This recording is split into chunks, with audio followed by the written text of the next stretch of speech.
Salut à tous. Avant d'attaquer cette critique, je voulais parler d'un événement auquel j'ai participé récemment, à savoir le Martigues Science Fiction Film Festival, qui est un festival du film de science-fiction à Martigues. Captain Obvious, j'ai pu pas mal m'y amuser là-bas, j'ai pu faire quelques rencontres comme le Fossoyeur de film ou le Capitaine du Nexus 6, deux youtubeurs cinéma que je vous conseille bien que vous devriez déjà les connaître au vu du nombre d'abonnés, et aussi le grand réalisateur Joe Dante que vous devez connaître avec les films comme Gremlins, Les Small Soldiers ou alors L'Aventure intérieure.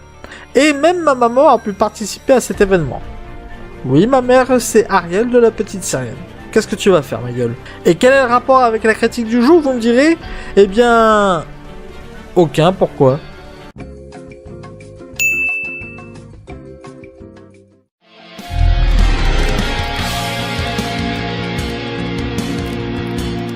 Rampage hors de contrôle, film réalisé par Brad Peyton et scénarisé par Ryan Condal. Avec Dwayne Johnson, alias The Rock, Naomi Harris, Malin Akerman et Jeffrey Dean Morgan. Davis Sequoyah est un primatologue très ami avec un gorille albinos nommé George. Mais un jour, ce gorille se trouve exposé à un gaz chimique qui le fait grandir et devenir un véritable monstre.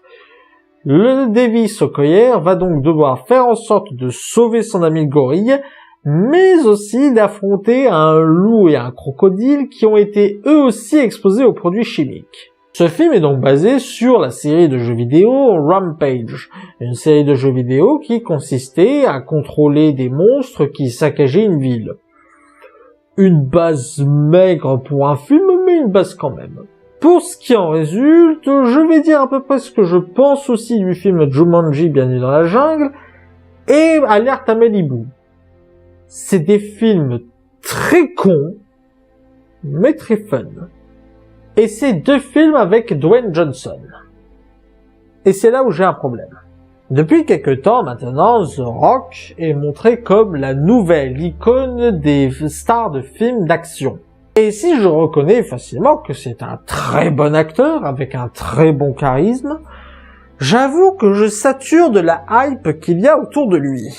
Parce que ce n'est pas un acteur iconique. Un acteur iconique, c'est un acteur qui arrive à interpréter un personnage que lorsque tu revois le personnage ou le réimagines, tu n'arrives pas à le réimaginer avec une autre tronche que l'acteur qui l'a incarné. Si je dis Schwarzenegger, vous pensez à Conan, vous pensez à Terminator.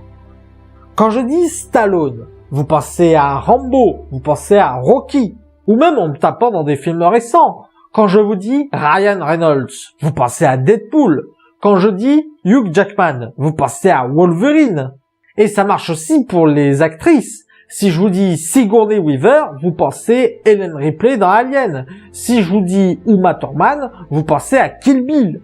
Pareil pour Emma Watson pour Hermione Granger, Jennifer Lawrence pour Katniss ou Gal Gadot pour Wonder Woman. Ces acteurs et actrices sont iconiques parce que quand on y repense, ils arrivent à s'approprier un personnage et à l'incarner de telle façon qu'on ne voit plus un acteur qui joue un personnage, mais le personnage, et que quand on repense au personnage plus tard, on ne peut plus le visualiser que par l'acteur qui l'a joué. Certains ont tenté le coup de remplacer des acteurs iconiques. Ils se sont cassés les dents. Mais The Rock n'est pas un acteur iconique. Ce n'est pas un acteur iconique qui ne s'approprie pas un rôle. Il joue toujours la même chose. Dans les 3 films que j'ai cités, et dans bien d'autres, c'est le même personnage. C'est le grand baraqué, musclé, au grand cœur, et qui a tellement de charisme que ça devient une parodie assumée. Mais ça ne fait pas de lui un acteur iconique. Il en a le potentiel, c'est certain. Mais pour l'instant, c'est niet. J'espère que le rôle qu'il aura dans Shazam en tant que Black Adam pourrait lui donner ce côté iconique. Mais vu la direction que prend le DC Cinematic Universe, ça risque pas d'arriver. Pour ce qui est des autres acteurs, ils se débrouillent bien, mais sans plus. Notamment Jeffrey Dean Morgan, qui est le seul autre acteur à avoir un peu de charisme dans le film. Le scénario n'est clairement pas la force du film. Il le survole, il est très superficiel, il est pas mal bourré de clichés et il évoque à peine des sujets comme l'écologie. Préférence se concentrer sur l'action. Et en soi, c'est pas si grave parce que le film ne se prend pas au sérieux. Le film assume totalement d'être au second degré et ça se voit grâce à son humour et grâce à quelques bonnes punchlines ressenties et quelques moments comiques assez bons.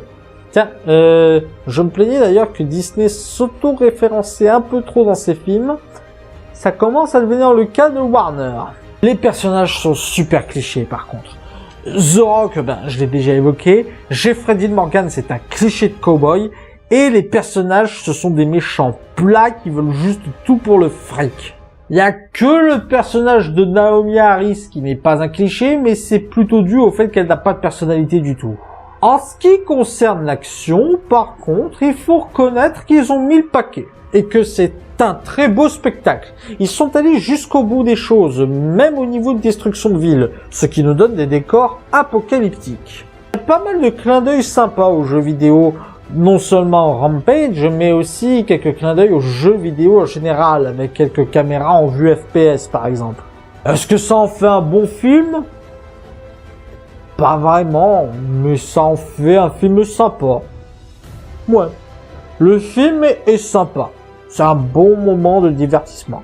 Voilà, c'était la critique de Rampage. J'espère qu'elle vous aura plu. N'hésitez pas à mettre un pouce vert si c'est le cas et à partager sur les réseaux sociaux. D'ici là, allez au cinéma. Ciao!